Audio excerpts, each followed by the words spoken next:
337. 그 다음 이야기는 당신도 알고 계신 것처럼 1986년 6월 18일 밤, 나는 내가 치유받아야 될 무엇이 아직도 남아있다면 완전히 치유해달라는 부탁을 하느님께 했었죠. 그리고 다음 날부터 나는 더 이상 환자가 아니었습니다. 6월 18일이라는 날짜에 그만 눈이 휘둥그레졌다.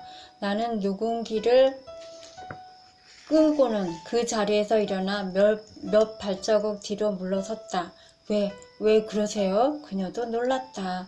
나는 말이 나오질 않아 그냥 손만 휘저었다. 그 날짜, 그것은 예수님 얼굴이 있던 엽서 비슷한 종이 뒤쪽에 적혀있던 날짜였다. 나는 그날의 일들을 리타에게 들려주었다. 머린 톰슨과 크리자바 산에 올라갔을 때 쓰레기 더미에서 예수님 사진을 발견했던 일, 다른 것들은 아침 이슬로 축축이 젖어 있었는데 그 사진만 유난히 뽀송거렸던 점, 그리고 1986년 6월 18일이란 날짜 외에 아무것도 쓰여있지 않았던 점, 그리고 우리가 그것을 발견한 날이 5월 7일이었는데 그보다 6주 후의 날짜가 적혀있던 점들. 리타 역시 나처럼 말을 잃고 말았다. 그녀의 치유 문제에 관한한 그녀와 나의 마음이 어떤 식으로든 연결이 되어 있었다는 점은 분명했다. 그렇지만 수수께끼 같은 그 날짜가 중요한 것은 아니었다. 그녀의 생을 하느님 손에 온전히 내어 맡긴 그녀의 승복이 더 중요하고 아름다웠다. 하느님께 항복하는 것, 그것이야말로 메주고리의 메시지를 전하는 우리들의 삶에 가장 중요한 일인 것이다. 여느 때와 마찬가지로 메주고리에서 보낸 시간은 이번에도 열매가 많았다. 그냥 좀 쉬었다 가려고 떠나온 여행지에서 나는 15번의 모임을 가졌다. 그 중에서 결코 잊지 못할 모임은 뜨거운 목요일 오후에 성야고보 성당에서 가졌던 것이리라. 모임 1시간 전쯤 나는 성당 밖에서 시원한 바위에 등을 대고 앉아 쉬고 있었다. 성당 앞까지 쭉 늘어선 집시들의 상점이 눈에 들어왔다. 주인들이 외쳐대는 소리를 들으니 지금 메주고리에서 일어나고 있는 기적 운운하며 이야기를 할 수 있을 것 같지 않았다. 그래서 나는 정신을 집중시키고 기도하기 시작했다. 성령께서 내게 필요한 말을 주십사고 기도했다. 그때 거짓 차림의 부인이 똑같이 더러운 아이 셋을 데리고 내 앞에 서서 손을 내밀었다. 신부님들의 충고도 있고 해서 나는 그만 모른 척하고 있었다. 그러자 그녀는 다른 한 손으로 내어민 손바닥을 탁탁 치며 내게 돈을 강요했다. 아무리 신부의 충고가 있었다 할지라도 이쯤 되면 나도 어쩔 도리가 없었다. 게다가 이 여인이 정말로 하느님께서 보낸 천사인지 그 누가 알겠는가? 나는 지갑을 꺼내어 당시 내가 갖고 있던 돈 전부를 그녀에게 건네주었다. 약 4,000디나쯤 되었다. 7달러에 해당됨. 그녀는 그 돈을 집어넣었다. 그리고는 머리를 가로저으며 달러! 라고 말했다. 그녀가 또다시 내민 손을 보며 나는 놀랐다. 그것이 내가 가진 돈 전부랍니다. 아니, 그녀가 반박했다. 달러 줘! 나는 내 귀를 의심하며 그녀를 바라보았다. 그러자 그녀는 내가 말을 못 알아들었다고 생각했는지 달러를 한 움큼 움켜내어 내게 보이며 달러 줘! 했다. 그녀 손에 쥐어진 달러는 높이가 3인치는 좋게 되어 보였다. 나는 단호하게 머리를 가로저으며 손을 내저었다. 어느새 내 목에 걸린 금 십자가를 본 그녀가 이번에는 그것을 가리키며 달라고 했다. 이거 놔줘. 하가 치면 내가 자리에서 일어나 그녀를 쫓아버렸다. 그러자 아이 셋이 내 손을 잡고는 온몸을 내게 부벼대며 울기 시작했다. 엄마가 그러라고 시킨 것이 분명했다. 글쎄 친엄마인지도 확실하지 않았다. 나는 서둘러 그들을 피해 성당 뒤쪽으로 갔다. 그리고 정말 뜨겁게 기도를 시작했다. 마침내 나는 마음의 평화를 다시 찾을 수 있었다. 나는 좀 전의 사고조차도 감사드렸다.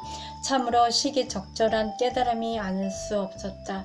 상업주의로 소란스러운 현실 속에서도 메주고리의 영적인 심장부는 예수님께서 만져주신 그대로 그 모습을 지켜가고 있다는 점이었다.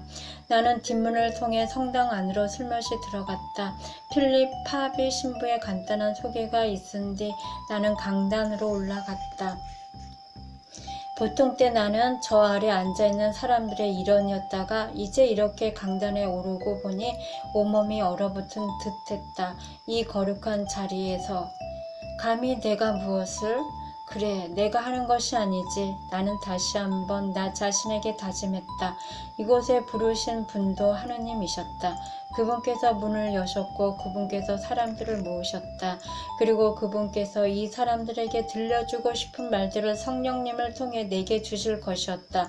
나는 그저 입을 열고 말을 시작하기만 하면 되었다. 이전에 어떤 모임에서보다도 완벽에 가깝도록 나는 메주고리의 이야기를 끝마쳤다. 받아들이는 쪽도 그러했다. 말을 마치자 필립 신부가 내게 테이프를 하나 건네주었다. 테이프를 위해 오늘의 내 이야기를 녹음해 주었다고 했다.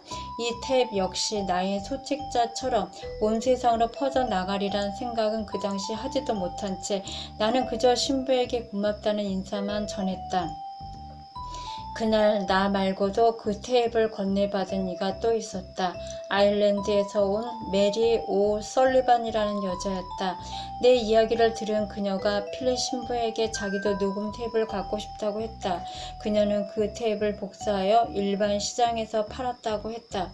그리고 그 수익금으로 그곳 성직자들이 메주고리로 여행할 수 있었다고 했다.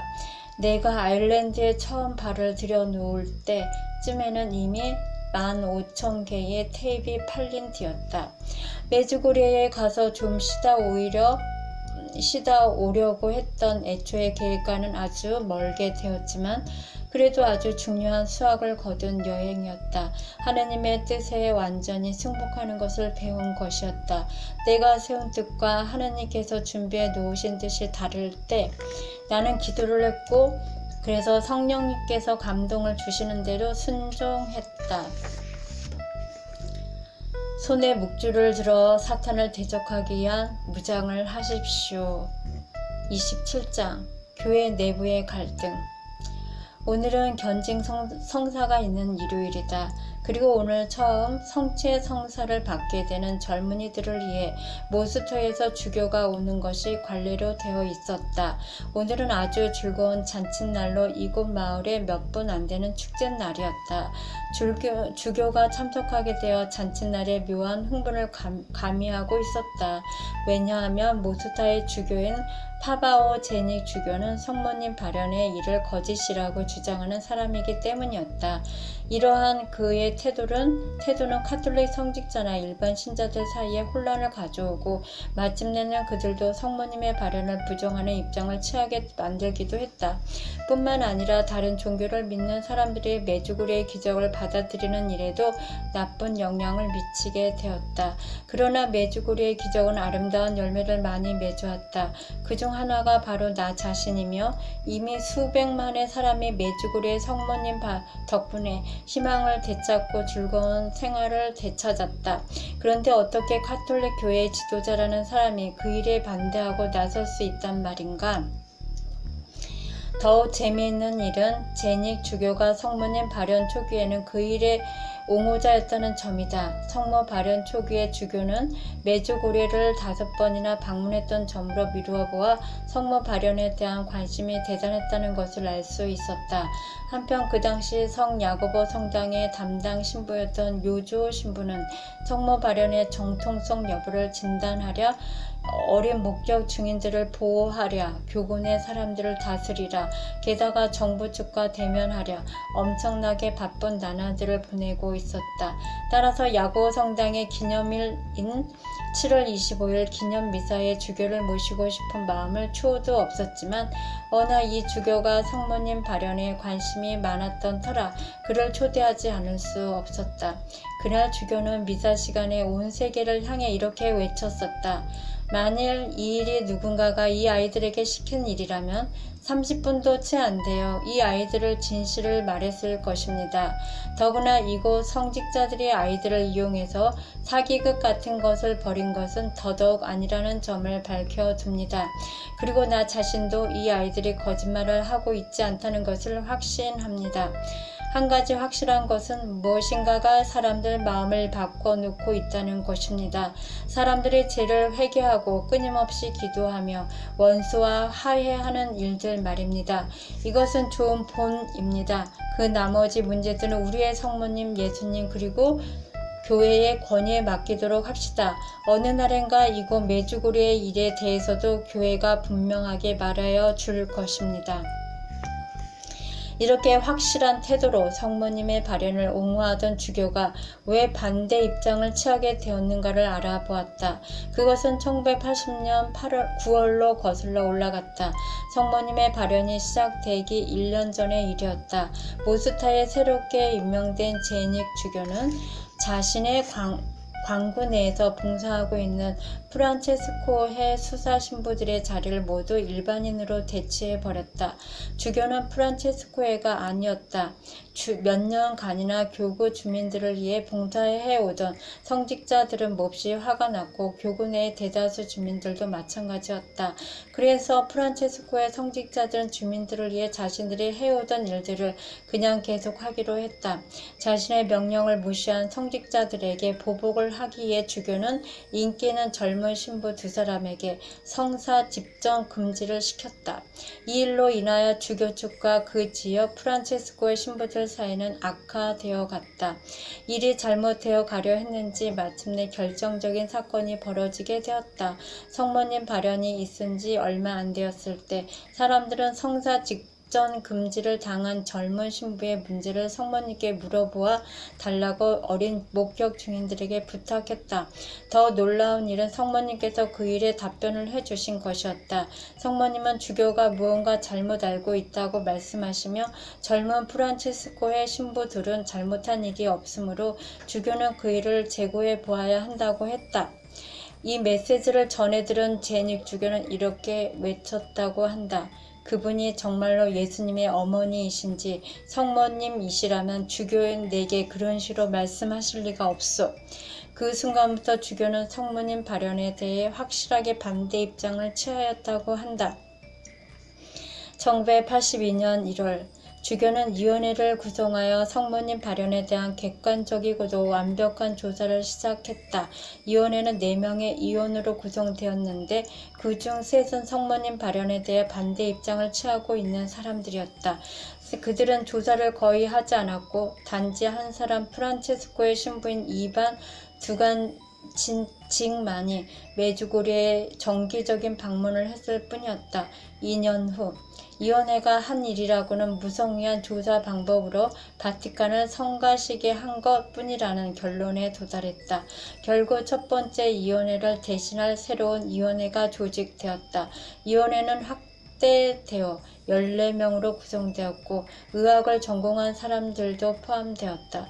여전히 팀의 균형을 깨어져 있었다. 14명 중 적어도 10명이 성모님 발현에 대해 반대 입장을 취하는 사람이었다. 이번에는 주교 자신을 위원회 위원장으로 임명하였다. 주교 자신이 위원장이 되어 위원회로 하여금 성모님 발현 문제를 뭉개버리도록 했다. 마침내 1986년 4월 그는 성모님 발현에 대한 부정적인 자료를 가지고 로마로 갔다. 하지만 거기서 그는 충격을 받았다. 제닉 주교는 조셉 라징거 추기경의 비난을 받았던 것이다. 조셉 추기경은 교황청 신앙교리 담당 상임위원회의 최고 책임자였는데 제닉 주교의 조사 방법을 인정하지 않는다면 당분간 성모님 발현에 대한 어떤 결정도 내리지 말도록 부탁했다.